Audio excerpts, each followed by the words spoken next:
New York City Fire Department Captain Andrew Serra.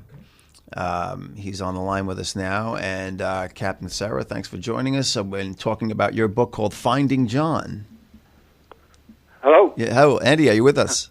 Yes, Corey, I'm here. Yeah, thanks for coming on. I really wanted to get you on the air to talk about Finding John, your new book about 9/11 and your experience responding to and helping with the recovery of 9/11, and also, part of it is, like, as you told me, like half of it is a memoir of your experience and with the families and the victims and the survivors, and then kind of another part of it is almost a journalistic foray into this. This claim about looting among firefighters, which you kind of debunk based on first-person interviews and that kind of thing. So it is kind of an interesting take on 9/11 from someone who was there and is still on the job. And just to start, you're still working. You're a working fire department captain. And where do you work? I work down at Soho. And what ladder? Like you said, ladder 20. Ladder 20 in the Soho area of Manhattan. Which is an interesting firehouse. I mean, first of all, it's kind of a chic part of town. Some celebrities around, right? I mean, David Bowie was right on the block. Did he used to stop by the firehouse, or give you guys? He did actually. He was actually very supportive of the guys in the firehouse right after 9/11. Right. He was very generous with his time and donations to charities and stuff. He was well known to the guys. Yeah. I was not working there at the time. I was working in Red Hook, Brooklyn. But even when he passed away a couple of years ago. We made sure we brought some flowers over there. He was an important part of the neighborhood. And it's a firehouse that lost between its ladder and engine companies, of men on 9/11 on that morning, and you weren't working there at that particular time, right? Correct. Yeah. Yes. Back then, I was working in Brooklyn. Yeah, and just talk to listeners, basically about that morning you responded, right? I mean, you got there just as the towers were falling. You weren't inside, but many of the people you knew and brothers on the department were, and you immediately got to work with rescuing, and then as the days and weeks and months went on, with recovery and that type of thing. So, I mean, just in the few minutes we have, just talk about your experience with 9/11 and how that shaped into writing about it. Years later, actually. Well, I think. From my point of view, I think most people had the same experience. 9/11 wasn't really just a day. It was, a year at the least, if not years, and it changed over time. So, like, the first day was the tragedy, the collapse, the suddenness of it, and then immediately, rescues and recovery right away, and then the shock of the loss in the firehouse, notifying the families, and the grief, and then putting the firehouse back together, and, for families in general, just, not knowing. Some families didn't know where their loved one was for months at a time, and there was the rebuilding, there was the recovery, and the cleanup downtown. So it kind of evolved over years, and the emotions kind of evolved as time went along. And I think I tried to, first and foremost, set the context of that for, especially the issue I delved into with the story of the looting was, where did that come from? It's easy to just think that some bad guy made up a story to sell books and that, but of course the truth is more complicated. And over time at the site, and through that time, there were different agencies involved with different points of view and different scopes down there, and things come from the site. Stories evolve that were misunderstandings, things were taken the wrong way, or kernels of truth then twisted.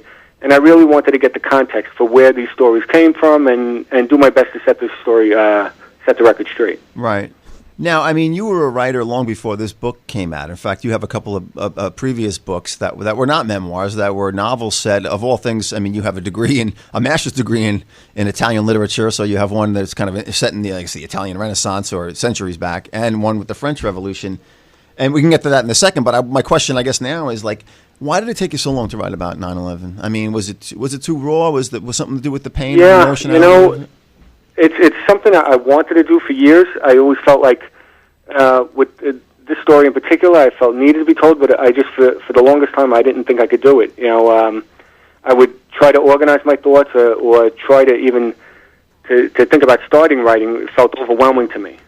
And it wasn't until almost 15 years later that I just sat down one day and wrote the first chapter, all in one shot. And then I decided I could write a little more, delve a little more, maybe find one witness, find another piece of evidence, and just almost one day at a time, and it just kind of grew from there.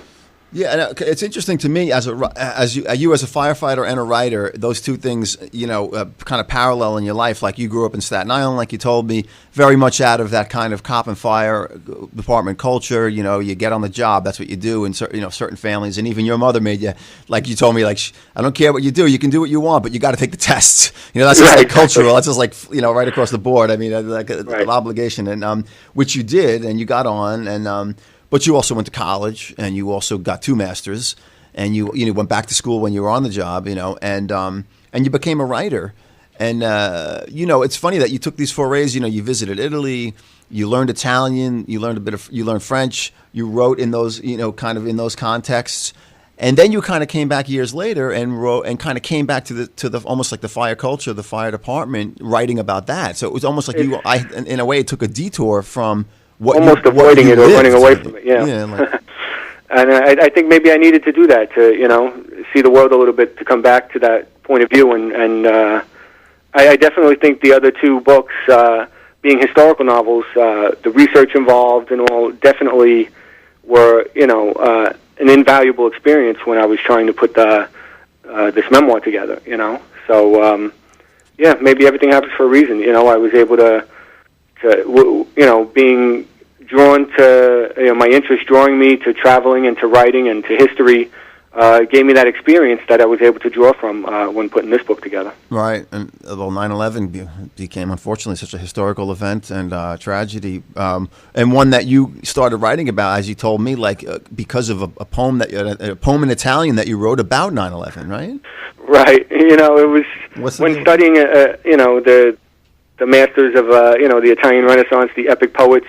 I decided, what was the biggest defining moment of my life, and that was at the top of the list. And I wrote pretty much an epic poem in Italian about my experience on 9/11, and just as as an exercise, really, just for my own passions, and that also I think helped me get to the point where I knew if I really was going to be serious about writing this, I had to sit down and write a proper nonfiction memoir. Right. Well, you went to read the poem or something, and it didn't. And it open poetry night. It was in English and Italian. I read the English version, and at an open mic night down in Greenwich Village one night, and it wasn't very well received. Let's say They didn't really know what. I mean, they didn't really know what you were talking. I mean, they didn't get the context, right? And, Right. Luckily, my wife was in the audience, and she was enthusiastic supporter as always. Right. Yeah. Could I ask you, Malachy McCourt here? Hi, Malachy. Hi, Andrew. This is a sort of out of a left field kind of a question, but could you tell me what, or maybe with your interest in Italian affairs, what was Garibaldi doing on Staten Island? Was he there? To my knowledge, I think he was hiding out a little while. I think he participated in some revolutions in South America, and then he needed to hide out, from what I understand. I could have that wrong. But, I never did go into it, but I knew he was there, and I was wondering, God, what a peculiar place to get to, Right. Of course, that tale only perpetuates the whole stereotype of the forgotten borough, because I mean that's where you go to hang. That's where you go to hang out. That's where everyone goes to hide out. Yeah. So now, as I was saying earlier on, Dickens came to New York, and he was so impressed with the fire departments or fire tradition of never. That you must always retrieve the bodies, regardless of the dead. Is that still a tradition, is it not? Especially your brothers, right? Your department. Yeah, very, very much so. In fact, I spend a good deal of my book talking about that because I believe it played into some of the misunderstandings down at the site because firefighters and everybody involved really was so intent on recovering everyone that could be recovered.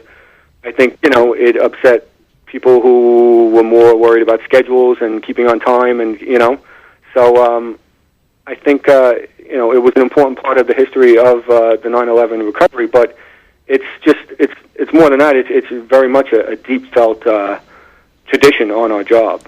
Well, also, even though firefighters, even those retired, a friend of mine was Dennis Smith. Did you have Dennis? Is a writer. Yes, I read a report from Engine 82 years ago. That's I loved right. it. Yeah, and he wrote several other books after that. Yes. But Dennis went back down, although he was well retired, and unfortunately he got some kind of a cancer from that, which was a tremendous sacrifice. And so that was the other thing too, that people were getting because of the prevalence of all those poisons in the air affected so many people, and yet the firefighters still kept coming back regardless of the damage to themselves.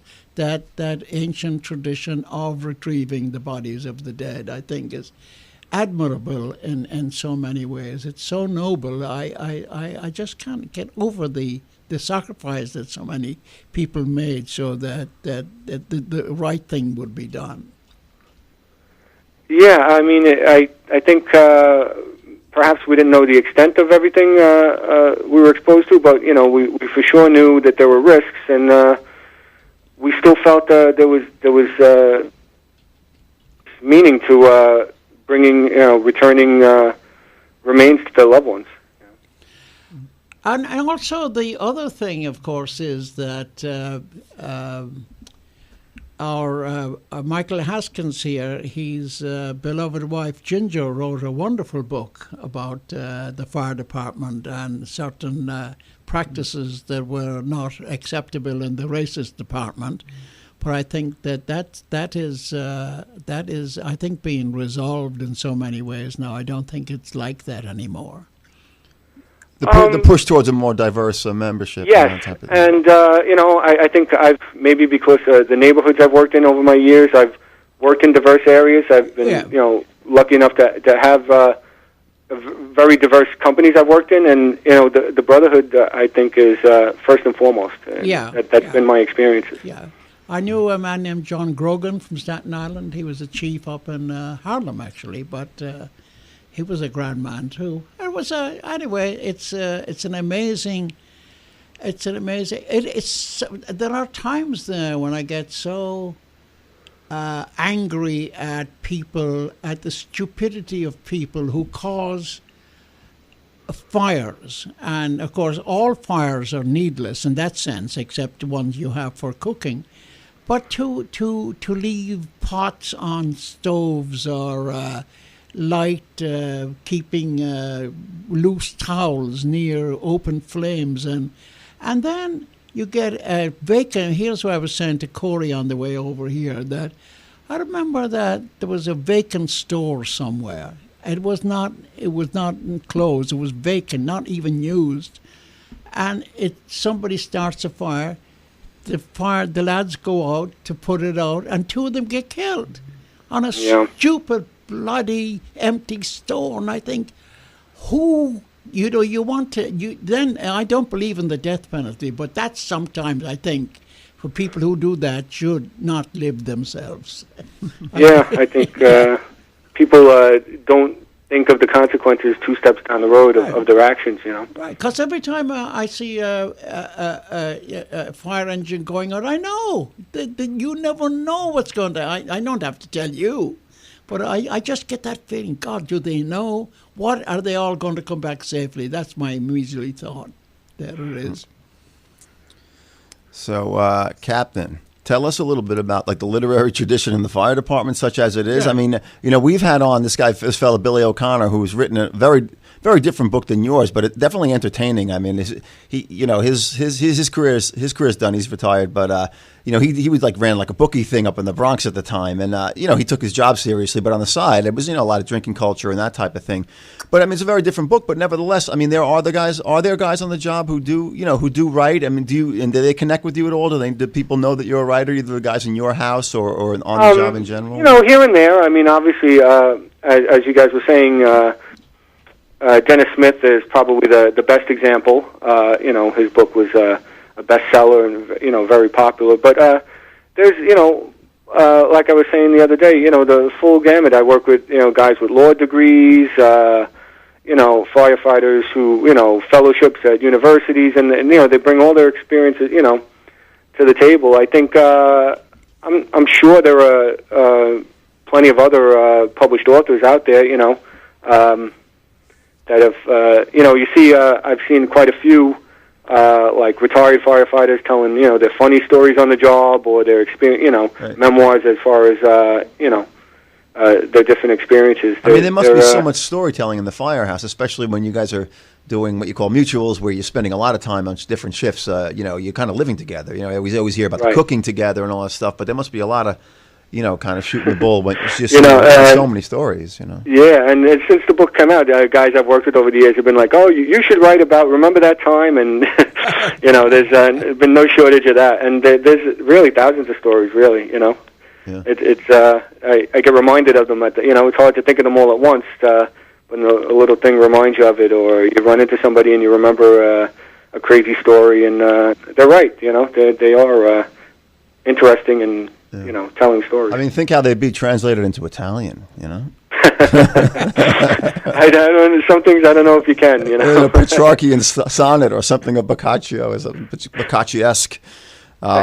Which reminds me, is there, like a whole Dante-esque kind of, like with 9/11? I mean, there were definitely comparisons to almost like a Dante-esque Inferno type of, allegory Right. or type of thing, right? Have you read Dante in the original or whatever? Is it? Yeah. I studied him in my program at Hunter College. I think it's great for any era of time. It's you don't have to be religious to get his allegories of what it means to be human is really what the poem is about. It's the same desires and wishes and human frailties that people have experienced since the beginning. And I think he captures that beautifully, and within the framework of his religious beliefs and late medieval Italy. But I think they're timeless. You can easily apply them to any time. It always amuses me when I read James Joyce's Portrait of the Artist. In that there's he relates him being on a retreat, and the whole description of hell is so like Dante's. And I said you could go back and forth and you wouldn't find much difference except in the language. Right. I just love it. Yeah. Okay, Captain Serra, thank you very much. We're talking with Andrew Serra, and he's talking about Finding John, his book that's out now. And you can find more at andrewserra.com. That's Andrew, S-E-R-R-A, andrewserra.com. Thanks a lot, Andy. Thank you very much. It was great to be here. Thank you. Thank you, Andrew. Okay.